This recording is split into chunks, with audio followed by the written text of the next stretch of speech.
कर्नाटक के रायचूर के नए डीसीसी सदर बसवराज पाटिल एटलगी ने कहा है कि कांग्रेस पार्टी में जिला सतह पर इख्तलाफात हो सकते हैं, लेकिन तमाम इख्तलाफात को बातचीत के जरिए दूर कर लिया जाएगा। डिस्ट्रिक्ट कांग्रेस कमेटी के सदर की हैसियत से जायजा हासिल करने के बाद पार्टी दफ्तर के अहाते में मुनक्किदा एक जलसे से बसवराज पाटिल एटगी खिताब कर रहे थे। इस मौके पर इन्होंने कहा कि आम इंतखाबात के पेश नज़र पार्टी लीडर्स और कारकुनों को मुत्तहिद होकर कांग्रेस उम्मीदवारों की कामयाबी के लिए काम करने की जरूरत है। डीसीसी सदर ने कहा कि इस कांग्रेस हुकूमत की जानिब से हैदराबाद कर्नाटक इलाके को खुसूसी दर्जा, आर्टिकल 371 की फराहमी और रियासत की कांग्रेस हुकूमत की जानिब से नाफिज की जा रही जमानतों और हुसूलियाबियों के ताल्लुक से अवाम में शऊर बेदार करना होगा।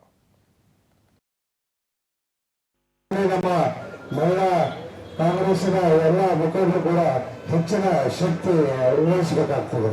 ಪ್ರತಿ ಮನೆ ಮನೆಗೆ ತಲುಪಬೇಕು. ನಾವೇನು ಮಾಡಿದೆವು 2013ರಿಂದ 2018ರವರೆಗೆ ನಾವೇನು ಮಾಡಿದ್ದೀವಿ, ಆಮೇಲೆ ಈ ಒಂದು ವರ್ಷದಲ್ಲಿ ಯಾವ ರೀತಿ ನಮ್ಮ ಕಾಂಗ್ರೆಸ್ ಸರ್ಕಾರ ನಡೆದುಕೊಂಡಿದೆ ಅಂತಕ್ಕಂಥ ಮಾತು ಈ ಸಂದರ್ಭದಲ್ಲಿ ಪ್ರತಿಯೊಂದು ಮನೆಗೆ ತಲುಪಿಸ್ತಕ್ಕಂಥ ಕೆಲಸ ಮಾಡಬೇಕು.